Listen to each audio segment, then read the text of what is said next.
Bonjour chers tous, et bien que Dieu vous bénisse très abondamment et que cette semaine encore, sa faveur, sa grâce vous accompagne sur le couloir de votre appel, que son assistance soit visible et que les portes qui hier étaient fermées s'ouvrent par la puissance extraordinaire de Dieu. Oui, Dieu est un Dieu bon, un Dieu grand, un Dieu excellent et sa bonté et sa compassion à notre égard ne sont pas leur terme, elles se renouvellent chaque matin. Que cette semaine encore, tu vois sa gloire t'accompagner au nom suprême de Jésus. Cependant, je voudrais vraiment attirer ton attention sur un fait extrêmement important. Vous savez, nous avons confiance en Dieu. Le Dieu que nous servons est un Dieu grand, puissant, à qui rien n'est impossible. Cependant, Dieu va se servir de toi, je dis bien de toi, pour accomplir en toi et par toi les projets qui sont attachés à ta personne, à ta vie. Et c'est pourquoi il est donc important pour toi, au-delà de faire confiance à Dieu, d'avoir confiance en toi-même. Et c'est là le véritable challenge, le grand défi. Comme beaucoup de personnes, elles ne croient pas en elles. Il ne faut pas être de cela. Il faut croire en toi. C'est vraiment important. Eh bien, tu me demandes, mais comment croire en moi? Avec tout ce que j'ai traversé comme problème et défi, mes affaires sont tombées, mon mariage a pratiquement capoté. Tout ce que j'ai fait n'a pas marché. Je n'ai peut-être pas atteint le niveau d'instruction que je voulais avoir. La vie n'a toujours pas été tendre avec moi.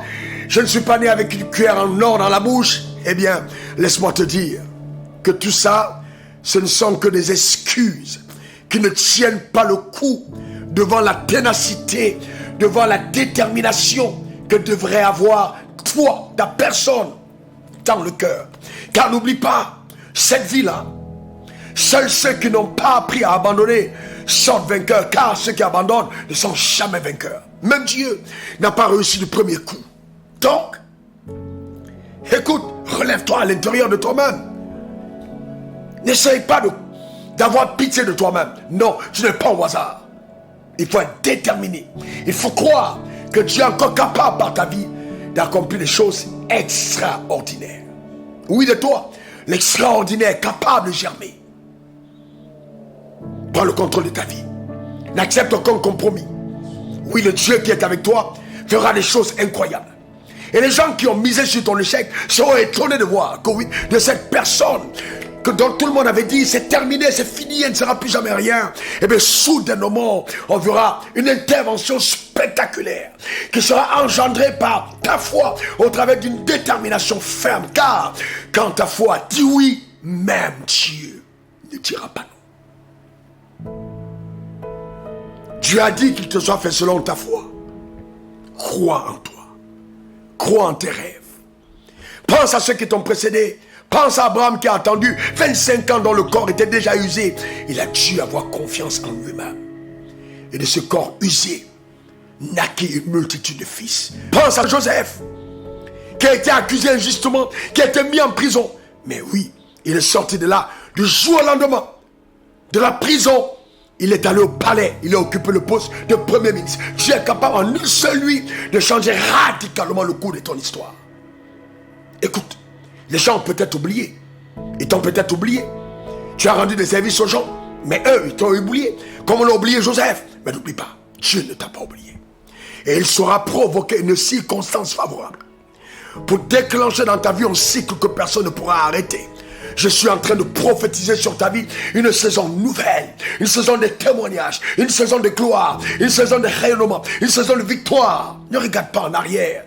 Tu oublieras ce triste souvenir. Et même les souvenirs, s'ils sont glorieux, il faut savoir les dépasser. Car il n'y a pas d'avenir dans les souvenirs. L'avenir est en face. Regarde en face, avance, progresse, crois en ce Dieu qui t'a appelé. Et je te garantis, tu verras des choses incroyables t'arriver. Passe en paix. Essuie tes larmes. Tu as trop pleuré, la saison de rire est arrivée et tu peux inverser le cycle des choses par ton système de pensée. Déclare toi-même, ma saison nouvelle est arrivée. Assez, c'est assez. Je prends ma vie en main, je prends le contrôle de ma vie. Je ne céderai plus aucun compartiment à Satan qui s'est longtemps moqué de moi, car je sais qu'avec moi, Dieu veut faire des choses incroyables. Passe une bonne semaine et envoie-moi ton témoignage, car j'en suis sûr, il y a quelque chose d'épatant et d'étonnant que le ciel te réserve. On est ensemble. Je sais de quoi je parle. Le Dieu que nous adorons est juste un Dieu extraordinaire. Eh bien, on se dit à la semaine prochaine. Au revoir. C'était de la part du Seigneur, Raoul Wafo, ton serviteur.